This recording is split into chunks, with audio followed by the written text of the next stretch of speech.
ఏదైతే కోరుకున్నామో ప్రతిపక్షాల నుంచి ఆ 2 అంశాలు వీళ్ళు చెప్పడం అనేటటువంటిది మాకు చాలా సంతోషం. మేము కోరుకున్న అంశాలు 2 జీవో 29 అనేటటువంటిది అది రాజ్యాంగబద్ధమా రాజ్యాంగ విరుద్ధమా అని చెప్పలేదు. ఆ రోజు చాలా మంది కూడా మూడ్ ఆఫ్ ది కోర్టు బాగలేదు, మూడ్ ఆఫ్ ది కోర్టు ఈ 29 జీవో మీద ఏం తేల్చట్లేదు, కోర్టుకు పోయినా వృధా వేదాప్రయాస అని చెప్పారు.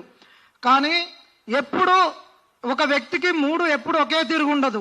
ఇప్పుడు ఒక విషాదంలో ఉంటే ఒక 2 సెకండ్లలో ఒక సంతోషంగా ఉండొచ్చు.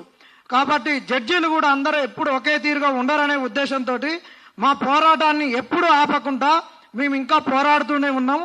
ఈ 29 జీవో గురించి ఢిల్లీలో 2 నెలల నుంచి ఒక దఫాలుగా వెళ్తూ అక్కడ ఉండి కొట్లాడుతున్నారన్న. ఈ 29 జీవో రాజ్యాంగబద్ధమా రాజ్యాంగ విరుద్ధమా అని తేల్చేంత వరకు మా పోరాటం సాగుద్ది. ఆ పోరాటానికి మీరు మద్దతు ఉండరని చెప్పినందుకు సంతోషం. అంతేకాకుండా ఎవాల్యుయేషన్ గురించి కూడా మేము కోర్టుకు పోతున్నాం. అక్కడ కూడా బీఆర్ఎస్ పార్టీ మాకు సంపూర్ణ మద్దతు ఉంటుందని తెలియజేసినందుకు కూడా చాలా సంతోషం. అయితే ఈ 2 అంశాలను మీరు మీ పార్టీ నుంచి ఒప్పించి మీరు మాకు మీ పార్టీకి అనుసంధానంగా ఉండేటట్టు ఒక కమిటీ వేసి దానిని మీరు 46 జీవోకు ఏ విధంగానైతే ఒక పెద్దన్న పాత్ర పోషించిర్రో ఇప్పుడు ఈ దశలో గతము అయిపోయింది. ఇప్పుడు ఈ రెండింటిపైన పోరాటాలు, గతంలో ఉన్నటువంటి ఒక సమస్య 29, ఇప్పుడు వచ్చినటువంటి సమస్య రీఎవాల్యుయేషన్, ఈ రెండింటి నుంచి ఇంకా కొన్ని సమస్యలు ఉత్పాదం కావచ్చు. కాబట్టి వీటన్నిటికీ గ్రూప్ 1లో ఉన్నటువంటి సమస్యలకు అన్నిటికీ అంతం పలకడానికి ఒక కమిటీని మా నిరుద్యోగుల పక్షాన వేసి అక్కడ పార్టీ నుంచి కూడా పెద్దలకు మాకు ఒక అనుసంధానంగా మీరు ఉండేటట్టు ఈ 2-3 రోజులలోనే ఇది కార్యాచరణ వస్తే, ఇది ఒక యాక్షన్లోకి వస్తే మాకు చాలా సంతోషం అన్న. దీన్ని 2 రోజులలో మీరు తీసుకోండి. ఇంకొకటి అన్న, స్ట్రీట్ ఫైట్ అనేటటువంటిది మీరు ఒక పిలుపునివ్వండి. మీ పార్టీ నుంచి ఉన్నటువంటి విద్యార్థి విభాగాలైనా, యువజన విభాగాలైనా, కార్మిక విభాగాలైనా అన్ని విభాగాల నుంచి మాకు మద్దతు రావాలి. ఎందుకంటే కార్మిక విభాగం అంటే మా తల్లిదండ్రులు కార్మికులే, రైతు విభాగం అంటే మా తల్లిదండ్రులు రైతులే, యువజన విభాగం అంటే ఇందులో రాసినటువంటి వాళ్ళు యువజనులే, విద్యార్థి విభాగం అంటే ఇందులో ఉన్నటువంటి విద్యార్థులు, ఇంకా యూనివర్సిటీలలో ఉన్నటువంటి వాళ్ళు. కాబట్టి అన్ని విభాగాల నుంచి మాకు మద్దతుగా వచ్చేటటువంటి విధంగా ఒక యాక్షన్ ప్లాన్ చేసి మా ఒక స్ట్రీట్ ఫైట్కు మీరు పిలుపునియండి.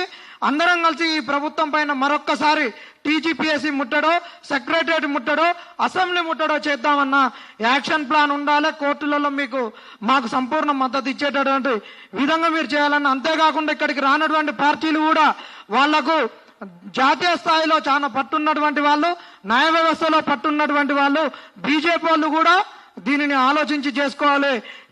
ఇంట్లోకి పిలిచి మాకు ఛాయ్ పోస్తే నీళ్లు పోస్తే మా కడుపు నిండదు. మీరు కోర్టులలో కొట్లాడాలి, రోడ్ల మీద కొట్లాడాలి. ఆ రెండింటిని పక్కన పట్టేసి ఏదో మీకు చేస్తామని మాకు పిలిస్తే మాత్రం బాగుండదు. రానటువంటి బీజేపీ వాళ్ళు కూడా ఇక్కడ నుంచి మీడియా వేదికగా దాన్ని విని మీరు కూడా మాకు అండగా నిలవాలి. ఎందుకంటే కోర్టులలో మీదే నడుస్తుంది, అది స్పష్టమైంది. నిన్న సుప్రీంకోర్టులో ఒక జడ్జి గారి యొక్క కట్టలు మూటలు బయటకు రావడం వల్ల కోర్టులు ఏ విధంగా పనిచేస్తున్నాయో తెలిసింది. అంతేకాకుండా రేవంత్ రెడ్డి గారు అన్ని కేసుల్ని బంగాళాఖాతంలో తొక్కినా ఇంకా పడ్డ బంగాళాఖాతంలో తొక్కేసి అపాయింట్మెంట్ ఆర్డర్స్ ఇస్తానని చెప్పారు. కాబట్టి కోర్టులకు రేవంత్ రెడ్డి గారికి ఉన్నటువంటి అవినాభావ సంబంధం ఏంటిది? ఇక్కడ బీఆర్ఎస్ పార్టీకి తెలంగాణకు ఒక పేగుబంధం ఉందని మన రాకేష్ అన్న చెప్పారు. అంతే మరి రేవంత్ అన్న, నీకు కోర్టులకు ఏ రకమైనటువంటి పేగుబంధం ఉందో, ఏ బంధం ఉందో, కత్తెర బంధం ఉందో, ఆ కత్తెర బంధంతో మాకు ఉద్యోగాలు రాకుండా ఏ విధంగా మా తోకలు కత్తరిస్తున్నావు అనేటటువంటిది కూడా స్పష్టమైంది. కాబట్టి ఇక్కడ కోర్టులను ఖచ్చితంగా మనం నిలదీయాలి. ఒక ఇంప్యూన్ జడ్జిమెంట్స్ వచ్చినప్పుడు మనం ఖచ్చితంగా దాన్ని ఖండించాలని మీకు అందరికీ చెప్తున్నాం. ఇప్పుడు మిత్రుడు మోతిలాల్ నాయక్ ఒక 2 నిమిషాలు మాట్లాడవలసిందిగా కోరుతున్నాం. దాని తర్వాత నరసింహన్న దీనికి ఒక ముగింపు పలకవలసిందిగా చెప్తున్నాం.